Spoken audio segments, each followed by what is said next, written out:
Una época de depresión económica y la gente en esta zona era muy pobre, pobrísima. Tengan en cuenta que esta tierra no da nada, estos son encinares, encinas, y prácticamente no da nada. Tienen que tener en cuenta para la aparición de la Virgen, porque la Virgen no se apareció a alguien realmente que eran unas familias profundamente religiosas y estaban acostumbrados a rezar el rosario y bueno, a practicarlo todos los días y a rezar y a orar.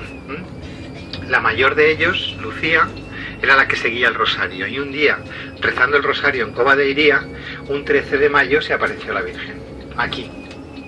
Los niños regresaron a casa después de la aparición de la Virgen y en principio lo mantuvieron en secreto entre los tres, pero la Virgen les solicitó que el mismo día del mes siguiente volvieran otra vez a Cova de Iría, que sería presente de nuevo. Y ya sería un 13 de junio de 1917 cuando los niños regresan. Desde el pueblo, desde donde vamos ahora, en autobús, todo este trayecto, andando hasta aquí. Tienen que tener en cuenta que esto lo hacían con el ganado y todo esto estaba lleno de bosque, es decir, árboles. Todo esto que están viendo aquí ahora mismo no existía absolutamente nada. Aquí no había pueblo. Cova de Iría era solamente una aldea. Y el pueblo es Baliños, donde nosotros vamos a ir. En Baliños, ¿qué es lo que queda? Pues Baliños quedan las casas originales de Lucía y de Jacinta y de Francisco. Francisco y Jacinta son hermanos, pertenecientes a la familia Martos, una familia muy humilde. Y eran primos de Lucía. Compartían el ganado, la familia, y entonces los tres niños acompañaban al ganado hasta Cova de Iría. En el proceso de las apariciones, que dura desde el 13 de mayo hasta el 13 de octubre de 1917, solamente la Virgen no se aparece en Cova de Iría una sola vez.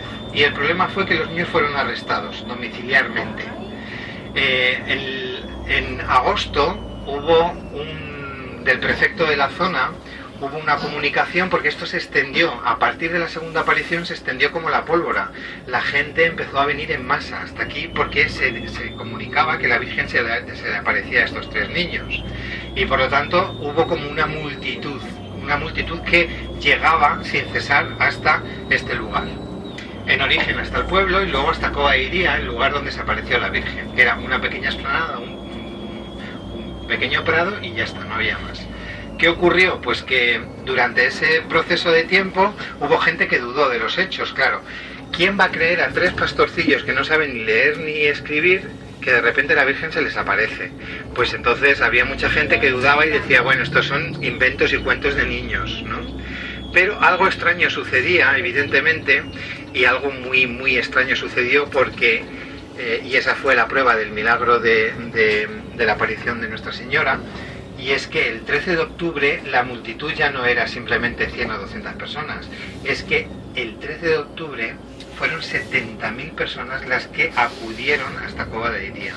Y ocurrió una cosa, desde el punto de vista de lo explicable, inexplicable. Y es que estaba lloviendo sin parar, y justo cuando se apareció la Virgen, que solamente la pudieron ver los tres niños, lógicamente, cuando apareció la Virgen, se hizo un claro en la zona donde estaban los congregantes, y como un disco solar que caía desde el cielo hasta... Esto fueron testigos todas las personas que en ese momento estaban allí. Descendía hasta el suelo y dejó de llover. Esto hay récords, está perfectamente documentado lo que ocurrió, y a partir de entonces sería como la última aparición a la Virgen. Es cierto, de la Virgen a los niños. Es cierto que luego la Virgen se le apareció a Sor Lucía más tarde en el convento de Tui, en España, donde ella formó parte de una congregación religiosa carmelita cuando ingresó como monja dentro de este convento. Hubo otras dos apariciones más tarde, años más tarde, pero a los tres niños, la última fue el 13 de octubre. Solamente una no fue en ese periodo de tiempo allí en Cova de Iría, fue aquí en Baliños, que fue cuando a los niños los arrestaron y fueron acusados de que estaban pues inventándose una historia que lógicamente estaba trascendiendo, porque imagínense la cantidad de gente que venía afirmando. Aquí tienen a la izquierda la casa de Lucía, ¿ven? Y la casa de Jacinta, esta de aquí, la casa de Jacinta y de Jacinto y de Francisco. Nosotros vamos a ir al parking ahora, ¿eh? Y aquí no podemos venir en grupo, entonces les voy a hacer, aquí ven a su izquierda la entrada, ven la fotografía. Esta fotografía se tomó el 3 de octubre de 1917, la que tienen ustedes. Y la que les di yo ayer, que están los tres, los dos niños, esa se toma el 3 de octubre de 1917, 10 días antes de la última aparición, que fue el 13. Y un año más tarde fallece Francisco y al poco tiempo su hermana Jacinta, pero no fallece aquí, sino que fallece en Lisboa. La llevan a un hospital de Lisboa. El niño muere muy probablemente porque ya estaban infectados de gripe, de una gripe. Era una gripe y tuberculosis, se les juntó absolutamente todo. Pero es muy probable que también fuera por la Spanish flu, que se desató en todo el continente, en Europa, que llegó hasta Estados Unidos. La gripe española se llamó, porque empezó en España esa gripe. Una gripe terrible, y puede ser que los niños estuvieran afectados por esa gripe. Del fallecimiento de Francisco hubo cosas muy interesantes, porque el niño anunció su propia muerte y la anunció de una forma muy tranquila. El mismo día que Francisco se muere, los dos niños que ya estaban enfermos se recuperan milagrosamente, se levantan, la madre no da crédito a lo que ocurre y entonces dice: mis niños están ya sanos y salvos. Y es verdad que se asegura incluso por el doctor del pueblo y la gente del pueblo que los niños estaban perfectamente el mismo día que Francisco muere. Y él mismo le dice a su madre: yo me tengo que marchar porque la Virgen quiere que vuelva con él, que vaya con él, que vaya con ella. Y ese mismo día, a las 2:30 de la tarde, el niño muere, Francisco.